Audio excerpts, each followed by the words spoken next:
Falando um pouquinho agora de queimaduras, crianças representam 20% de todas as queimaduras, então uma faixa etária muito acometida. E em caso de queimaduras em crianças, nós temos o papel de não julgar, mas alertar, avisar se tiver suspeita de maltratos. Muitas das queimaduras em crianças são devido a maus tratos. Então, se você identifica uma situação suspeita numa criança, você tem o dever de informar para as autoridades, não que você esteja julgando e fechando o diagnóstico que aquilo foi maltrato, mas que, segundo a sua avaliação de saúde, há uma probabilidade, há uma possibilidade para que os órgãos competentes façam essa devida investigação. Para a gente fazer o tratamento do queimado no APH, é importante saber que o tratamento mais importante nosso é evitar, obviamente, a hipotermia e fazer a reposição volêmica. Esse paciente perde muito volume.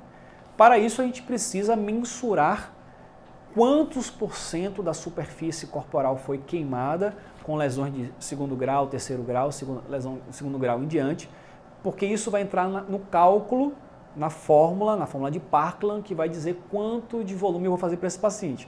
E para fazer esse cálculo existem algumas maneiras de superfície, para determinar, e um deles é a regra dos 9, temos lá no nosso Instagram, e eu acho que aqui no YouTube ainda não tem vídeo falando sobre isso, nesse momento que eu estou gravando esse, mas vale a pena a gente fazer um vídeo para falar sobre a regra dos 9, para você conseguir avaliar o corpo dividido em várias áreas que valem 9 pontos, braço 9, outro braço 9, e assim você consegue estimar rapidamente, a depender se tem queimadura no tronco, em face, em pernas, etc., quantos %, porque isso vai ser muito importante para a gente calcular a reposição volêmica.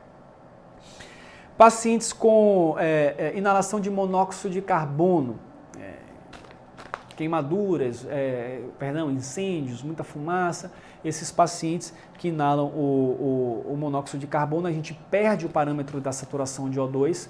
A saturação de O2 ela pode estar até aparecendo com valores maiores do que de fato o paciente está tendo. Então ele pode enganar. Esse paciente que inalou muita fumaça, a gente não deve confiar no que o oxímetro está mostrando para a gente ali.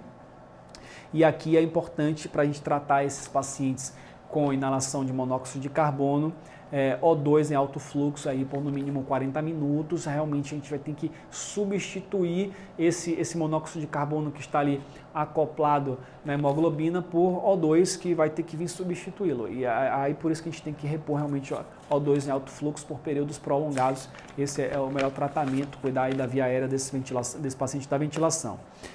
Tratamento com queimaduras. Cobrir queimaduras com curativo seco, estéril e não aderente. Não é para prevenir, cobrir com curativos úmidos, porque isso vai favorecer a hipotermia e a gente tem que, pelo contrário, cuidar da hipotermia. Então o curativo tem que ser seco, tem que ser estéril e, obviamente, não aderente. Como eu falei, a fórmula para a gente calcular a fórmula de Parkland, 2 a 4 ml vezes o peso do paciente em quilo e vezes a superfície corporal queimada. E esse cálculo que você tiver, vamos dizer que o paciente tem 80 quilos, o paciente tem 20% do corpo queimado, você vai repor 2 a 4. Então vamos dizer 4 ml vezes 80 quilos, 4 vezes 8, 32, vezes 32, no caso 320 vezes 20. Então 320 vezes 10 daria 3.200, vezes 2 daria 6.400 ml. Você vai ter que botar 6,4 litros de soro para esse paciente com essa característica, com esse peso, com essa superfície corporal queimada. E como é que você vai fazer esses 6 litros? Tudo de uma vez? Não. Você faz 50% nas 8 primeiras horas e mais 50% nas 16 horas restantes para completar esse volume em 24 horas. Obviamente que no APH você só vai cuidar de uma parte das 8 primeiras horas. Então se você sabe que nas 8 primeiras horas você tem que fazer 3 litros e você ficou com esse paciente 2 horas, então você está fazendo 1/4 daquilo que você faria nas 8 horas. Então 1/4 de 3.000, é assim que você vai calcular. Durante o período que esse paciente vai passar comigo, eu vou fazer ali cerca de 800 ml. Para você não fazer todo o volume sem necessidade. Então é muito importante isso, muda a nossa conduta no APH. Saber calcular a fórmula de Parkland para a gente determinar o quanto a gente vai dar de volume para esse grande queimado. A preferência é o Ringer lactato para reidratar esses pacientes. E assim, uma sacada importante aqui, começa a contar o tempo no momento da queimadura, não é no momento que você chegou no paciente, no momento que o paciente foi queimado, no momento do acidente é quando conta esse tempo para reposição volêmica. Então se já correu 1 hora, você já vai ter que fazer um fluxo, uma vazão um pouco maior do que se você chegasse no momento zero do atendimento, porque essa hora foi perdida, a gente precisa recuperar. Olha uma pergunta interessante aqui. Devo usar gelo em queimaduras? O paciente está queimado, passo gelo? Então, isso é contraindicado. Por quê? 2 motivos. O gelo ele causa vasoconstricção. Quando o paciente está queimado, é aquele mesmo raciocínio da lesão cerebral primária. Lesão cerebral primária, eu não recupero. Queimadura, eu não recupero. Queimou, não volta.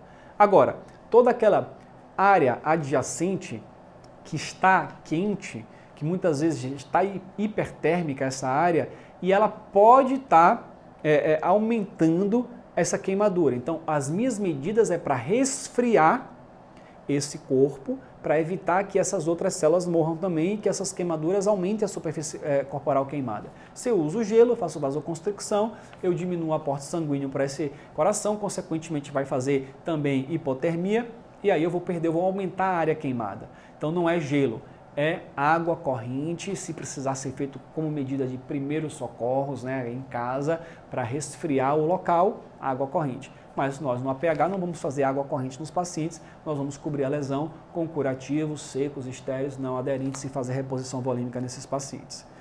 Bom, estamos chegando no final.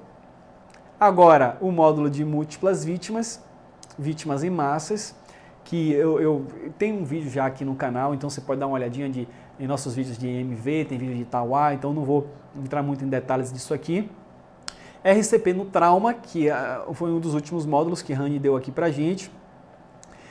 A questão de quando reanimar ou não paciente vítima de trauma. Unidade de suporte básico de vida vai reanimar sempre, a não ser que seja um sinal de morte evidente, decapitação, etc. Mas fora isso, vai reanimar. A equipe de suporte avançado de vida vai tomar a decisão se aquele trauma vai ser reanimado ou não.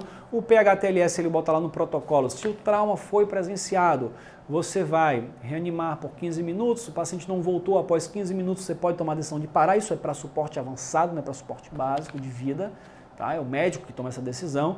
E se aquele trauma não foi presenciado, muitas vezes o médico já pode chegar na cena e constatando o óbito e nem reiniciar, a depender do tipo de trauma. Mas isso é exclusivo de suporte avançado, o suporte básico vai fazer RCP sempre até chegar no suporte avançado de vida. E para fechar o curso, Tauá ele fez a aula do Juntando Tudo, que basicamente são os princípios de ouro, os 14 princípios de ouro do PHTLS, que reúne todo esse passo a passo de que nós devemos fazer na pré-atendimento, exame primário, secundário, etc. Lembrando que o princípio mais importante é o princípio de não causar mais lesões no paciente. Você está ali, o paciente já está sofrido, já está com lesões, o socorrista não pode fazer coisas, obviamente, que causem mais lesões. Isso pode parecer óbvio, mas não é tão óbvio assim na prática. Às vezes, passar tempo desnecessário na cena, a gente vai estar diminuindo a chance do paciente, às vezes fazer um procedimento invasivo no momento que não se deve. Então, tem várias coisas que a gente acaba fazendo, tentando ajudar, mas que a gente acaba causando mais lesões. Então, a primeira coisa é não cause mais lesões e depois, obviamente, traga benefícios para o paciente. E para fechar o curso, foi uma citação aqui do diretor médico do PHTLS, o Norman Maxwell. Nossos pacientes não nos escolheram, nós escolhemos os nossos pacientes. Então, a responsabilidade aí de fazer o melhor possível é nossa. Então, esse foi o nosso vídeo sobre as sacadas do PHTLS. Você vê que foi proveitoso, vale a pena anotar. Olha só, isso aqui é uma coisa muito pessoal. Isso aqui está sob medida para mim. Talvez para você não seja tão interessante quanto isso foi para mim. E por isso que eu te digo que você precisa fazer os seus próprios resumos. Talvez aqui eu trouxe algo que despertou algo positivo em você, mas com certeza o resumo ele é melhor para quem faz. Então faça seus resumos do seu jeito, anotando aquilo que você precisa gravar e revise várias vezes, porque é assim que a gente consegue solidificar esse conhecimento. Então, chegamos ao final. Se você gostou, deixe o seu like como feedback. Se não gostou também, me avisa. Quem não gostou, deixando o botãozinho, o dedinho aí para baixo, para saber se isso aqui é um tipo de vídeo que para você faz sentido ou não. Manda seu feedback, se inscreve no canal do IBRAP para você receber todos os vídeos, e temos vários vídeos postados que você já pode ir consumindo, estudando aí, vários vídeos gratuitos na internet. Obrigado por ter acompanhado até aqui, um grande abraço e a gente se vê no próximo vídeo. Tchau, tchau.